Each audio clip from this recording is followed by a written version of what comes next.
Le face-à-face avec Angélique Souche sur NC Première. Lundi débutera à Paris la COP 21, conférence mondiale pour le climat, rendez-vous de la dernière chance pour certains. Il s'agit d'obtenir de quelques 150 pays du monde un engagement ferme sur la voie de la réduction des émissions de gaz à effet de serre, avec en ligne de mire un objectif collectif, que la température de la Belle Bleue n'augmente pas de plus de 2 degrés d'ici 2100. Et la Nouvelle-Calédonie dans tout ça, que propose-t-elle pour contribuer à cet effort planétaire qui doit être de tous et dans l'intérêt de chacun d'entre nous? Le président du gouvernement, Philippe Germain, présentera sa copie à la COP 21. Est-elle réaliste? Est-elle suffisamment volontariste? C'est ce que nous allons voir ce midi avec nos deux invités. Martine Cornaille, présidente d'Ensemble pour la planète, et Hubert Géraud, directeur du WWF en Nouvelle-Calédonie. Merci à tous les deux d'avoir accepté notre invitation ce midi. Bonjour. Bonjour. Alors cette COP21 est, comme son nom l'indique, la 21e du genre. Vous qui œuvrez pour la cause environnementale au quotidien et depuis de nombreuses années, est-ce que celle-ci peut enfin impulser le fameux changement de mentalité, de politique et de réalité que tout le monde dit nécessaire? Martine Cornaille. Alors, nul n'est besoin d'espérer pour entreprendre, dit-on, mais il est vrai que les espoirs ont été douchés de nombreuses fois.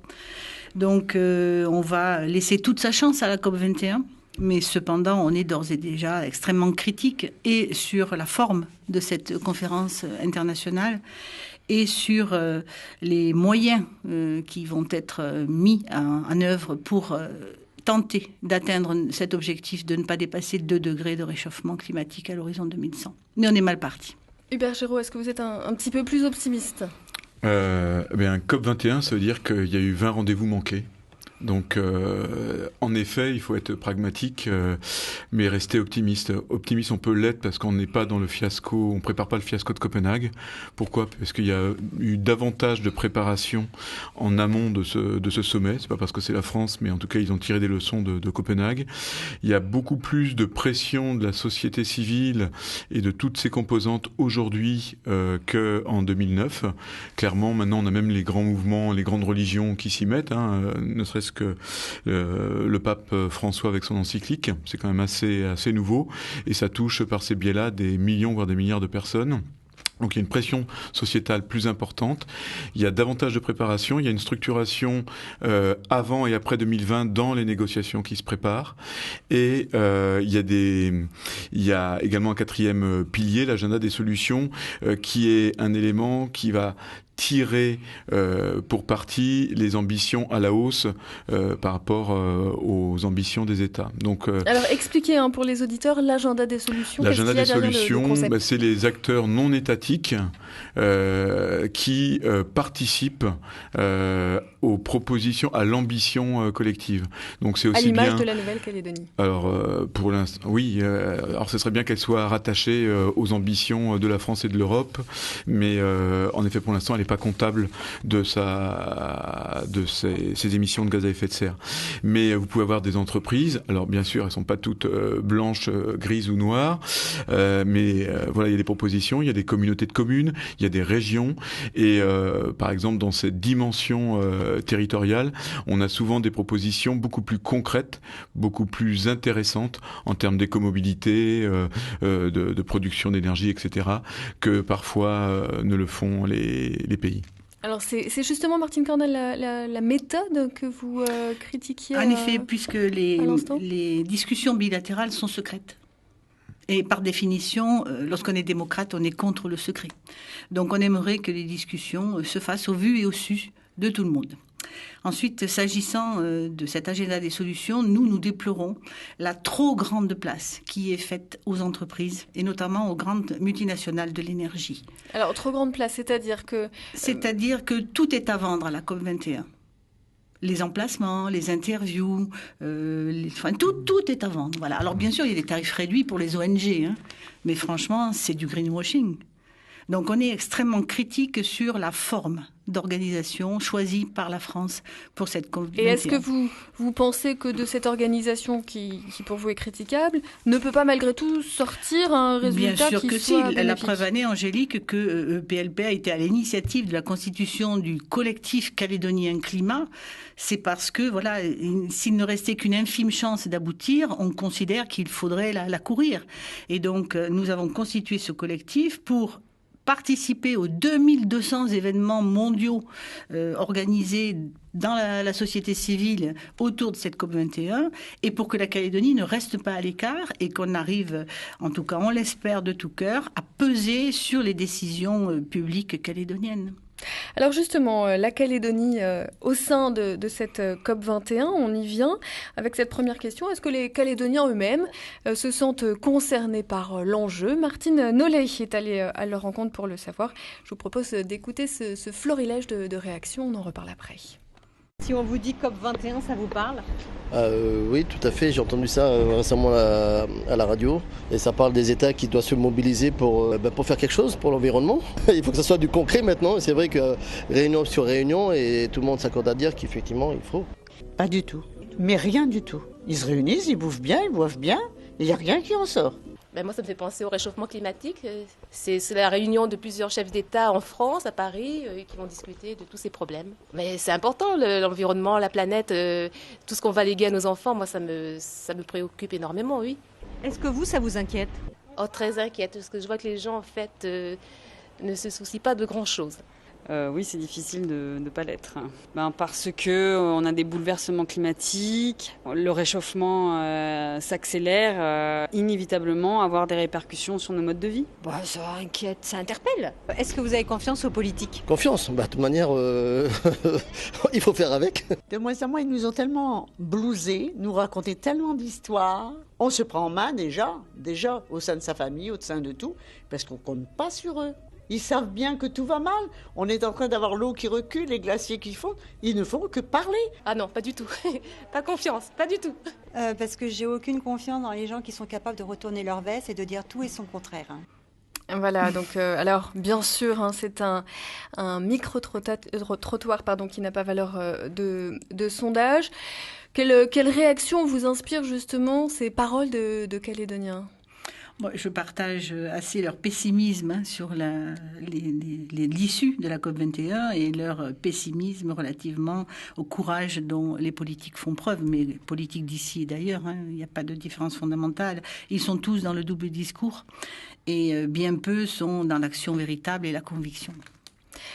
Hubert Géraud, on a là quand même des Calédoniens, j'allais dire, conscientisés, même si le mot n'est pas très joli. Est-ce que pour vous, c'est représentatif de ce qu'est la Calédonie aujourd'hui ? Je dirais que ça force un petit peu le trait. Je pense qu'il y a encore malheureusement beaucoup de Calédoniens qui n'ont pas encore cette conscience du péril climatique. On le voit bien, ne serait-ce que par l'absence de réaction lors de cette saison des feux, qui est catastrophique. Alors il y a davantage de gens qui appellent, mais il y a peu de gens qui interviennent ou qui empêchent le démarrage de feu. Or, ça participe au réchauffement climatique. C'est une des contributions au niveau planétaire, la déforestation, c'est 25 à 30% des émissions de gaz à effet de serre. Donc, en Calédonie, on a beaucoup encore de chemin à faire au niveau de la mobilisation, de la sensibilisation, et c'est primordial parce qu'on sait très bien que les politiques sont de plus en plus ils prennent le vent de l'opinion publique. Donc les Calédoniens ont le pouvoir de faire bouger les choses s'ils s'expriment et s'ils soutiennent une vision décarbonée du développement du territoire. Alors le portrait aujourd'hui de la Calédonie en matière d'environnement n'est pas forcément glorieux. C'est peut-être une question de prisme, mais il y a toujours ce fameux chiffre du tonnage d'émissions de gaz à effet de serre par habitant. Alors 15 tonnes à peu près en 2008. Avec la dernière usine, on est au moins, a priori, on est sur du 30 tonnes. Voilà, les chiffres n'ont pas été réactualisés depuis, malgré ma demande, mon insistance, mais c'est en cours, m'a-t-on promis. Voilà, donc c'est une estimation à 30 tonnes aujourd'hui. Finalement, quelle est la responsabilité de la Calédonie quelle est la responsabilité réelle et celle qu'elle peut assumer dans ces problématiques mondiales ? Alors, moi, je tiens à dire que personne ne peut s'exonérer de ses responsabilités. pas plus la Nouvelle-Calédonie, petit pays industriel, que la Chine, grand pays extrêmement peuplé. Tous les pays sont égoïstes et tous prônent la politique suivante. Faites donc des efforts et nous, on verra après. Et ça, ce n'est plus acceptable. L'Australie nous dit, moi, j'ai une ressource naturelle qui est le charbon. Je suis obligé de l'exploiter. La Chine nous dit, moi, j'ai 1 milliard d'âmes qui vivent en dessous du seuil de pauvreté, donc je dois construire des centrales électriques et notamment des centrales à charbon. La Calédonie nous dit, nous, on est peu peuplé au niveau mondial, on n'est rien, hein, c'est 0,001% des contributions aux émissions de gaz totales. Donc, au final, tout le monde se trouve de bonnes excuses pour ne rien faire et tout le monde s'exonère de ses responsabilités. Et ça, ce n'est pas possible. Il faut que chacun dise, voilà, j'en suis là, je dresse tel bilan, je dois atteindre tel objectif et je mets en œuvre tel et tel moyen. Sauf qu'aujourd'hui, on est d'accord sur le constat, l'urgence absolue est déclarée, on va à la catastrophe, c'est unanime dans le monde scientifique. Et malgré ça, on ne se donne pas, en Nouvelle-Calédonie notamment, les moyens d'agir efficacement. Alors j'en veux pour preuve le schéma de transition énergétique, on va y venir, oui, qui a été donc proposé à la sagacité des membres du comité consultatif de l'environnement du Congrès auquel j'appartiens. Et au final, ce schéma a reçu par ce CCE un avis favorable, par 5 voix contre 4. Et parmi les 5 voix favorables, il y a 2 voix qui appartiennent donc à des fonctionnaires d'État, alors que l'État n'a plus depuis longtemps aucune compétence en matière énergétique ou en matière environnementale. Donc, l'État, bien sûr, vote avec les institutions contre la société civile et au final, il fait basculer la décision dans un sens qui va à l'encontre de la position de la société civile. Alors pourquoi est-ce que les représentants des associations de protection de l'environnement ont voté contre ? D'une part parce que ce schéma manque d'ambition, mais alors à un niveau qui est vraiment à pleurer. Par exemple, la référence... Je vous coupe, Martine Corneille. Je vous propose, avant qu'on avance un petit peu sur ce sujet, d'entendre justement le président du gouvernement, Philippe Germain, qui est allé, qui en ce moment même à Paris, et qui présentera lors de la COP21 les grandes lignes, en tout cas, de ce schéma de transition énergétique. On l'écoute. D'abord, l'électricité la moins polluante comme la moins chère, c'est celle qu'on ne consomme pas, donc un vaste programme d'économie d'énergie. Et la deuxième partie, c'est effectivement de développer les énergies renouvelables et avec en projet phare la construction du barrage de la Winée pour nous permettre d'améliorer notre autosuffisance énergétique et passer de 16% aujourd'hui à pas loin de 70% et avoir une autonomie de la consommation publique, au-delà bien sûr de la production nécessaire à faire fonctionner nos 3 usines métallurgiques. Alors là, finalement, ce ne sont pas les mesures, mais bien l'objectif final. Martine Corneille, un objectif qui vous paraît... insignifiant. J'allais dire insuffisant. Largement. Pourquoi ? Tout simplement parce qu'en matière donc d'électricité, la distribution publique ne représente que 20% de la consommation. Et la métallurgie en représente donc 80%. Donc prétendre atteindre 100% d'autonomie électrique pour la société civile, ça veut dire plafonner volontairement notre autonomie électrique à 20% de fait. Donc c'est notoirement insuffisant. Dès la page 3 donc, du schéma de transition énergétique qui nous a été soumis, dès la page 3, il est écrit que les efforts d'efficacité énergétique de réduction de geste ne concerneront pas la mine, les secteurs mine et métallurgie, alors que ce sont en Nouvelle-Calédonie les secteurs les plus consommateurs d'énergie fossile et les plus émetteurs de gaz à effet de serre. On était déjà sur une proportion de 50% avant l'entrée en production de la 3e usine. Hubert Géraud, sur ce constat-là, on imagine que c'est un constat partagé ? Alors c'est un constat partagé pour partie. En tout cas, on est quand même content qu'il y ait enfin un schéma qui sorte.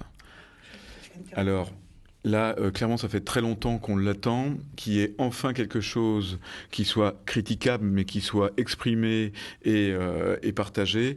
Je pense que c'est une bonne chose. Après, il est clair, et là je rejoins complètement Martine, sur le fait qu'on ne peut pas exonérer le secteur minier aussi facilement de sa responsabilité dans la note carbone et de demander aux autres secteurs et entre autres particuliers de faire l'effort. Il ne faut pas oublier que la contribution, la note carbone du territoire, donc qui est en grande partie dans le secteur minier et métallurgique, va avoir des conséquences. On contribue de cette manière-là à un dérèglement climatique qui va impacter beaucoup plus les autres secteurs de développement du territoire. L'agriculture, le tourisme, la pêche. Et de fait, on protège un secteur de manière exagérée et au détriment des autres secteurs. Or, on le sait très bien que le développement durable ne pourra pas se faire sur un seul pilier, sur le seul secteur minier et métallurgique. Au contraire. On le voit bien aujourd'hui, la dépendance internationale. Et donc, il faut d'urgence, ça fait partie de l'adaptation du territoire, que de booster le développement des autres secteurs. Dans un contexte de réchauffement climatique et de dérèglement climatique, des phénomènes extrêmes vont se produire. On en a déjà un peu partout dans le monde et chez nos voisins. Ça veut dire quoi ? Ça veut dire que vous aurez des agricultures sinistrées, vous aurez du tourisme sans eau, donc ça veut dire plus de tourisme. Vous aurez, depuis 800 000 ans, il n'y a jamais eu une eau, les eaux des océans n'ont jamais été aussi acides depuis 800 000 ans. Donc ça veut dire quoi ? Des impacts sur la pêche, sur les écosystèmes marins. Et tout ça pour protéger la production d'un nickel pour on ne sait pas encore combien de dizaines d'années. C'est pas logique. On va vous expliquer, vous répondre, c'est classique et forcément le cas, que derrière il y a des emplois, il y a un impératif économique et que le développement doit finalement... Oui, mais travailler sur l'efficacité énergétique, travailler sur la production d'énergie renouvelable, ce sont des secteurs éminemment créateurs d'emplois. Donc, il ne faut pas dire qu'on va détruire des emplois. Bien sûr, on en détruira dans une industrie du passé, mais on en créera dans des industries de l'avenir. Donc, il y a transfert. Dans le transport, le bâtiment, l'agriculture, c'est des domaines où ça va être créateur d'emplois. Et il y a des pays qui s'y trompent pas, qui investissent beaucoup, même si ce sont des gros pays pollueurs. Ils ont compris, en Chine, c'est les premiers... Chine et Allemagne. C'est les premiers à s'engager fortement dans ces secteurs, parce qu'ils savent que l'économie de demain, elle est là. Voilà. Nous, on est encore figé en Nouvelle-Calédonie avec une économie du 19e, du 20e siècle basée donc sur l'extraction de ressources naturelles non renouvelables. Ça, c'est fini. C'est un modèle qui est complètement dépassé. Je voudrais, si vous le permettez, Angélique, revenir sur le schéma de transition énergétique et terminer mon argumentaire. Donc, non seulement les objectifs affichés manquent singulièrement d'ambition, et exonère de fait la mine et la métallurgie de tout effort ou presque, puisque par exemple la réduction de 10% des émissions de gaz à effet de serre concernant la métallurgie ne prendront effet qu'à partir de l'atteinte de la production nominale. Or on connaît tous les difficultés des usines du Nord ou du Sud, autrement dit c'est écrit, ils ne seront jamais concernés par la réduction de GES. Et autre grief majeur que nous faisons à ce schéma de transition énergétique, c'est qu'il intervient donc 20 ans trop tard. On part 20 ans trop tard, mais en plus, ce seul document donc, qui va cadrer théoriquement notre politique énergétique pour les années à venir n'est pas contraignant. C'est un document qui n'est qu'un recueil d'intentions. Il n'est pas opposable, il n'est pas créateur de droits pour les citoyens, il n'est pas créateur d'obligations pour les institutions. Il ne l'est pas encore ou il ne le sera jamais. Il ne le sera jamais. Ce sont d'éventuelles déclinaisons de ce schéma au travers de délibérations et d'arrêtés qui le seront. Mais est-ce qu'un jour ces délibérations, ces arrêtés seront pris, seront votés ? Qui le sait ? Et en tout état de cause, voilà 8 ans qu'on travaille sur un schéma énergie-climat qui a donc été débaptisé, qui devient le schéma de la transition énergétique. Et on nous fournit au final, 8 ans après, un document qui est vraiment indécent dans le contexte actuel. Je vous propose d'écouter la réaction de Sonia Backès, présidente du groupe Les Républicains au Congrès, un groupe qui s'est donc manifesté hier précisément pour lui aussi exposer ses réserves. Elles sont plus politiques et économiques. Je vous propose d'écouter Sonia Backès. C'est quand même exceptionnel, on a un ensoleillement extraordinaire et finalement on a très peu de foyers qui sont équipés pour s'alimenter en énergie photovoltaïque. Alors que on pourrait avoir des baisses de factures de 5 000 francs, de 8 000 francs si on avait des équipements et il suffirait simplement que dans la programmation qui est faite par le gouvernement, il y ait une aide à l'investissement, un crédit d'impôt par exemple qui est fait de manière à ce qu'on développe ces énergies renouvelables pour les particuliers. Idem pour les entreprises et puis ensuite il y a un élément de base qui nous semble manquer, c'est on nous dit donc 100% 50% d'énergie renouvelable en 2030. Quand on pose la question de comment on y arrive, on ne sait pas, on va voir. Enfin, je veux dire, c'est pas un schéma. Dans les prochaines semaines, si le gouvernement ne va pas plus loin dans son plan et que l'objectif c'est simplement pour Philippe Germain de briller à la COP21 en disant moi j'ai un plan, eh bien nous on fera des propositions concrètes parce que là aussi c'est une histoire de pouvoir d'achat. Quand les Calédoniens vont avoir une baisse de leur facture d'électricité parce qu'ils auront posé des panneaux photovoltaïques sur leur habitation ou sur les immeubles dans lesquels ils habitent, eh bien ça ce sera un gain clair en pouvoir d'achat. Par contre, leur rajouter 3 francs sur le gasoil ou sur l'essence pour payer une agence de l'énergie dont on va encore une fois pas savoir ce qu'elle fait, eh bien je trouve ça complètement décalé dans la période dans laquelle on vit. Il n'y a-t-il pas un risque, sachant que le schéma doit être présenté, examiné par le Congrès lundi, qu'on entre là dans une bagarre politique et que finalement on n'avance pas plus, même avec un mauvais texte? Oui, mais s'agissant des aspects économiques, je voudrais rebondir. Là, on est prêt, le gouvernement est prêt à imposer une nouvelle taxe sur le diesel de 3 francs par litre, alors qu'il n'y a encore pas de fiscalité carbone pour les émetteurs de GES, c'est-à-dire notamment les métallurgistes. Donc il arrive un moment où la société civile n'en peut plus. On ne fait que dans l'écologie punitive pour elle. Et en même temps, on exonère de leurs responsabilités les gros pollueurs. C'est pas possible. Je suis complètement d'accord avec un certain nombre d'arguments que Mme Backès vient d'évoquer. Ça suffit, ça suffit. Nous, on a donné beaucoup aux autres. Hubert Géraud, oui. Un signal fort qui est attendu pour rendre crédible ce schéma et ses ambitions, c'est un changement de fiscalité. Il n'y a pas de transition énergétique sans les outils fiscaux. Une fiscalité incitative. Une fiscalité incitative, c'est-à-dire incitative et punitive, les deux, la carotte et le bâton. Aujourd'hui, on le sait très bien, on a une épée de Damoclès qui nous pend au-dessus de nos têtes pour que l'argent public, qui devient très rare, au lieu d'aller aux énergies renouvelables, au lieu d'aller en transport en commun ou à l'agriculture durable, peut partir sur un projet de centrale charbon. C'est la défisque locale et nationale. Alors, comme par hasard, le projet est ajourné. Avant la COP21, ça ferait désordre. Mais dans quelques mois, qu'est-ce qui va se passer? On sera bien sûr là pour regarder ce qui va se passer, mais c'est clairement un mauvais message que de commencer l'ambition du schéma en ne disant pas clairement maintenant la défiscalisation, elle est pour ce projet de transition. Et des projets charbon, eh bien désolé messieurs, si vous voulez le faire, c'est à vos frais. Vous en assumez tous les coûts, absolument. Aujourd'hui, le charbon, c'est du crime climatique. L'Agence internationale de l'énergie dit très bien, et ce ne sont pas des écolos, il faut laisser 2/3 des énergies fossiles dans les sous-sols si on veut rester en dessous. Si on veut rester en dessous des 2 degrés d'augmentation. Donc, de fait, voilà. Est-ce qu'on entend ces messages ou est-ce qu'on continue comme depuis 10 ans à aller au tout charbon parce que finalement la rentabilité de la tonne nickel, vous savez. Voilà. Moi, je voudrais dire que le climat ne peut pas se concevoir comme quelque chose d'extérieur à nous. Le climat, c'est nos sociétés. C'est notre façon de vivre. Ce sont nos choix de développement. Une dame ce sont nos choix politiques. In fine, ce sont nos modes de vie qui risquent d'être entièrement chamboulés. Absolument, absolument. Et ça, pour continuer à produire comme on le faisait au siècle dernier. On sait tous que ces sources d'énergie et ces ressources géologiques telles que le minerai nickel sont épuisables et qu'un jour ou l'autre, il faudra faire sans. Et ceux qui seront gagnants dans l'histoire, ce sont ceux qui seront partis le plus tôt. Et notamment, on vient de le dire, la Chine et l'Allemagne. La Nouvelle-Calédonie part de tellement loin qu'elle n'a vraiment plus un dixième de seconde à perdre. Il faut qu'elle y aille résolument. Alors moi, je voudrais aussi rebondir. Lorsqu'il y a eu le grand barnum calédonien là, sur l'économie, il n'a pas été question d'associer les environnementalistes. Autrement dit, la durabilité des mesures qui ont été décidées, elle n'a absolument pas été prise en compte. On n'a pas été associés. Et comme ça permet de faire perdurer un modèle qui est dépassé. Voilà. Mais je reviens sur ce que vous disiez, Hubert Géraud. Finalement, si aujourd'hui les politiques n'ont pas la sensibilité, la fibre naturellement écologiste, est-ce que c'est pas parce que la Calédonie, les 275 000 habitants, peut-être à quelques exceptions près, ne l'ont pas au quotidien ? Mais ils le ressentent encore, ils ne le traduisent pas, mais il suffit d'aller regarder à côté.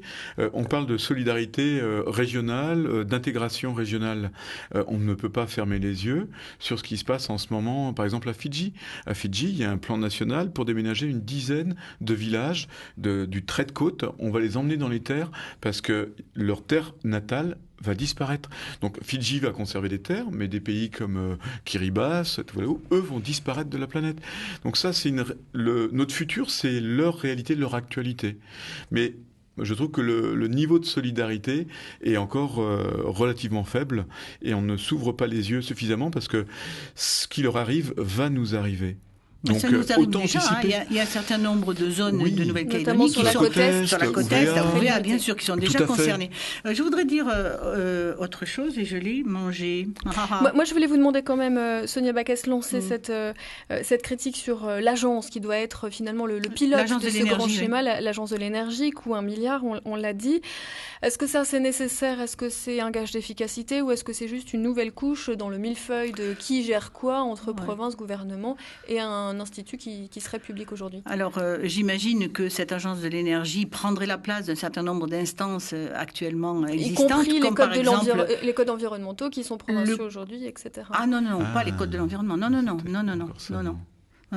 Par exemple, le comité territorial de la maîtrise de l'énergie, le comité permanent de l'énergie serait certainement dissous et inclus dans l'agence. Et l'ADEME, c'est une agence d'État, donc c'est un petit peu différent. Mais bon, ça, à la limite, les outils, c'est pas ce qu'il y a de plus compliqué à forger. Ce qui est le plus compliqué à forger, c'est la volonté.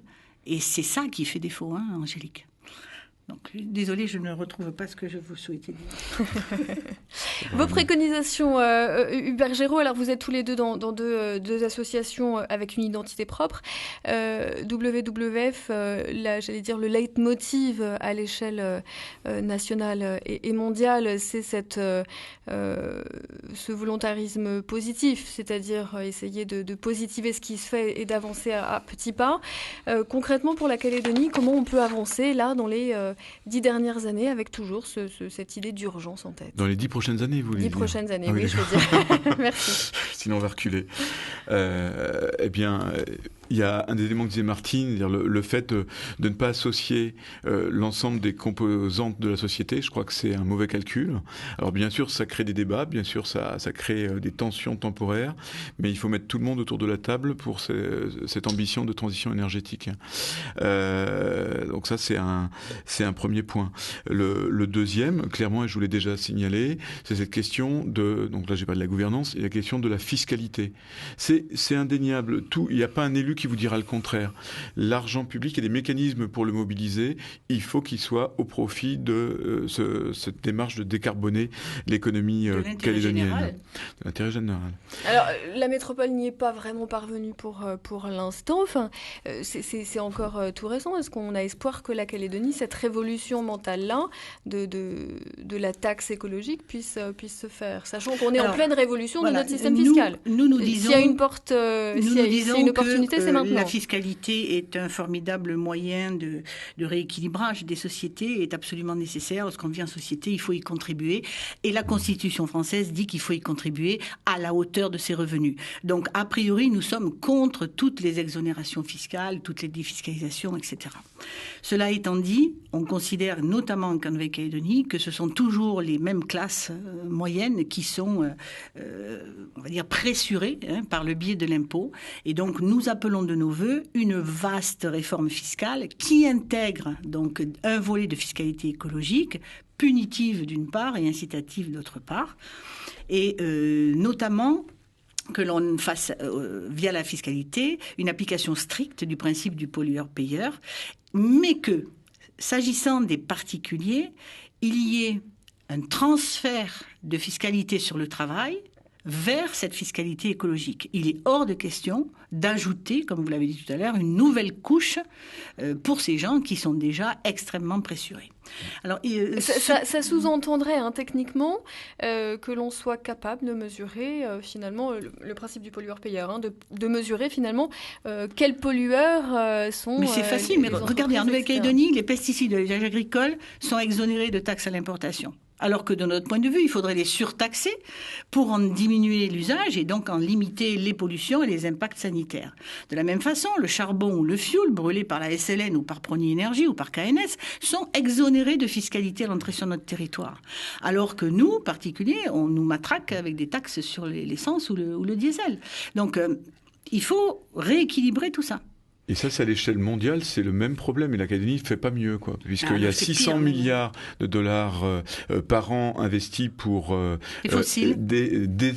exonérer, soutenir, subventionner les énergies fossiles. Et on en fait 6 fois moins pour les énergies renouvelables. Donc, clairement, il y a le discours et les actions. Il y a une phrase qui dit les politiciens parlent, les décideurs agissent. Et là, je crois que maintenant, on a besoin de décideurs pour vraiment nous donner confiance.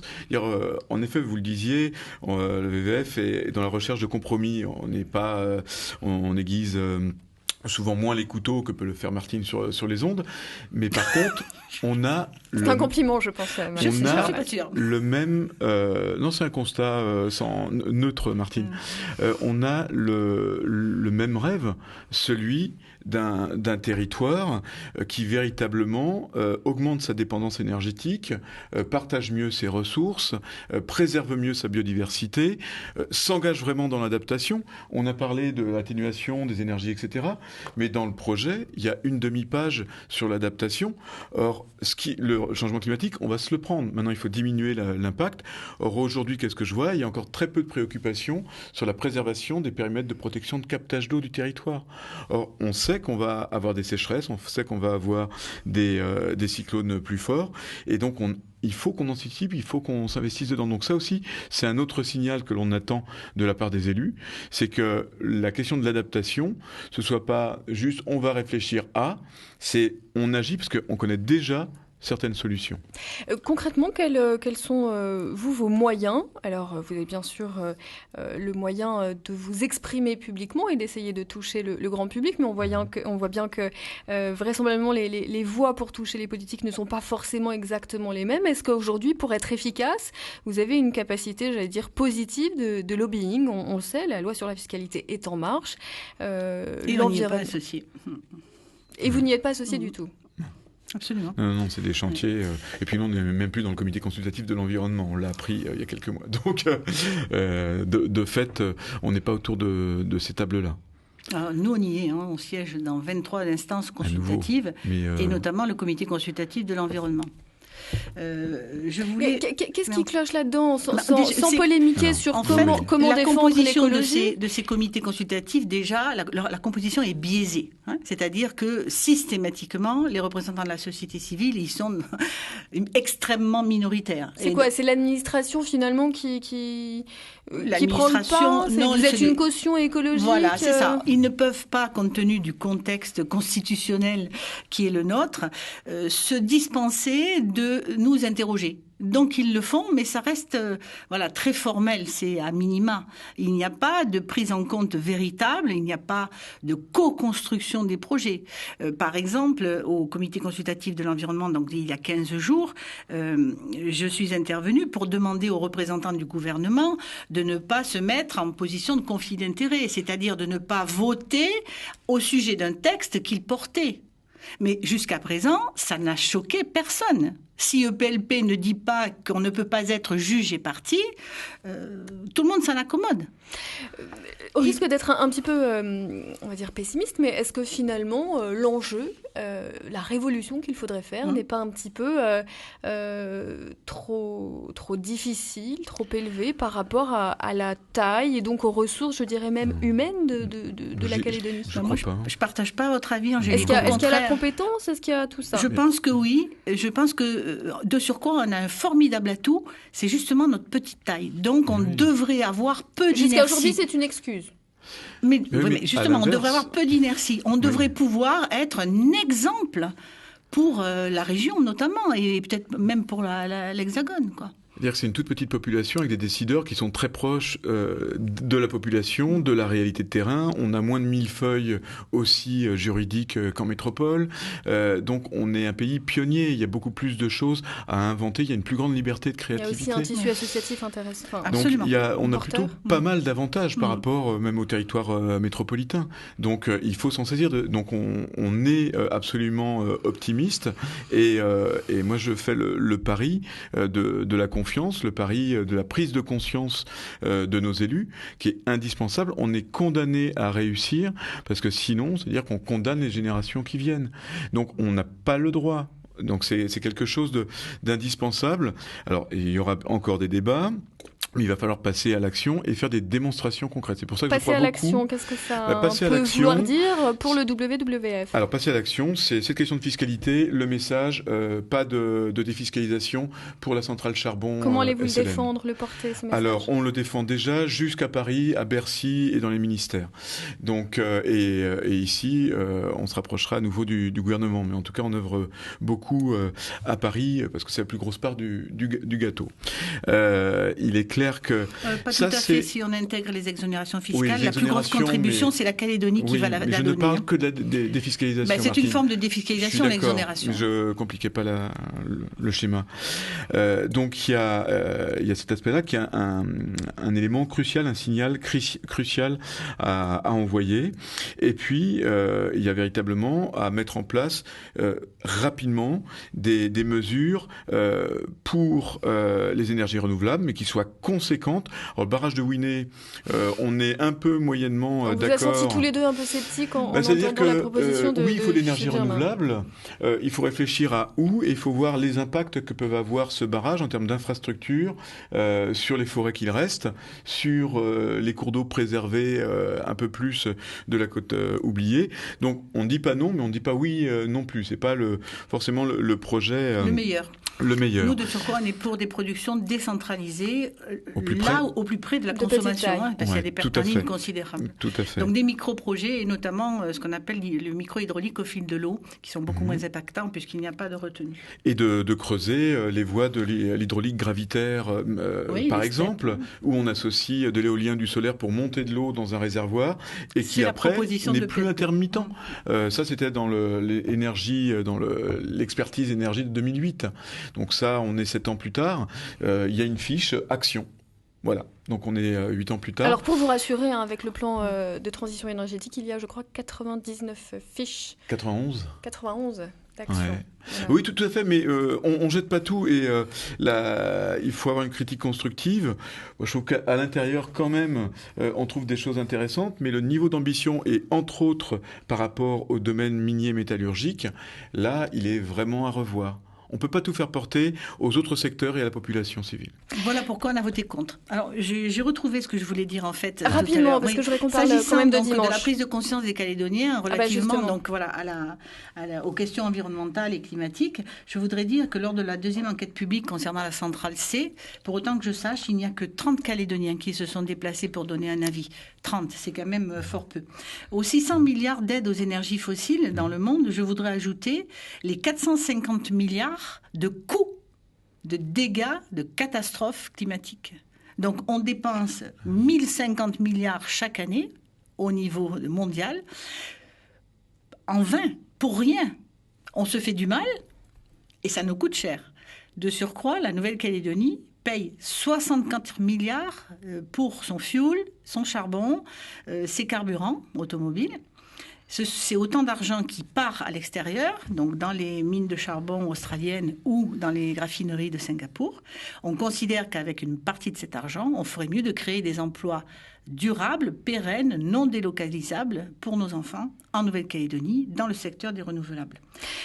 En conclusion, moi, je voudrais m'adresser donc aux décideurs qui sont à la COP21 en leur disant ce sera votre décision, mais ce sera notre climat. Ne perdez pas de vue que vous travaillez pour nous.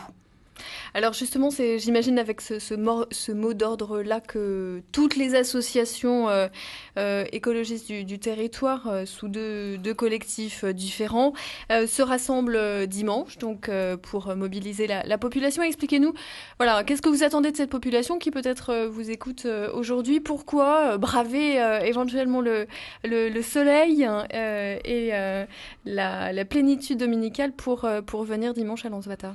Alors, on est tous d'accord, la science ne suffit pas à faire bouger les politiques. Hein. On l'a dit, on est à la 21e COP. Donc, on considère que maintenant, c'est à la société civile à faire pression. Et on a pensé que la société civile calédonienne, elle aussi, devait avoir un espace de parole pour dire à ses élus, on existe, on pousse à la roue, on est là, vous aurez des comptes à nous rendre. Et c'est pourquoi donc, nous appelons tous les Calédoniens à nous rejoindre au CCC, Collectif Calédonien Climat, au Faré de Lansvata le dimanche 29 novembre de 9h à 11h pour des animations gratuites, des expos, de l'information, etc., des chants, des danses, des slams, tout ce que vous voulez. Et à 11h, nous mimerons les réfugiés climatiques et nous nous mouillerons pour le climat au sens propre avec donc un bain collectif. Alors évidemment, pour ceux qui craignent la pollution comme moi, ce sera les orteils, mais bon, voilà, on y sera tous. Hubert Géraud, vous mouillerez le maillot jusqu'au bout? Oui, un peu plus, hein, même peut-être dans un costume. Il y aura quelques déguisements prévus. Mais en effet, on invite toute la population à venir avec son baluchon ou sa valise de réfugiés climatiques pour être sur la vidéo, sur la photo et envoyer un signal citoyen au reste du monde à travers les réseaux sociaux que les Calédoniens se préoccupent de cet enjeu.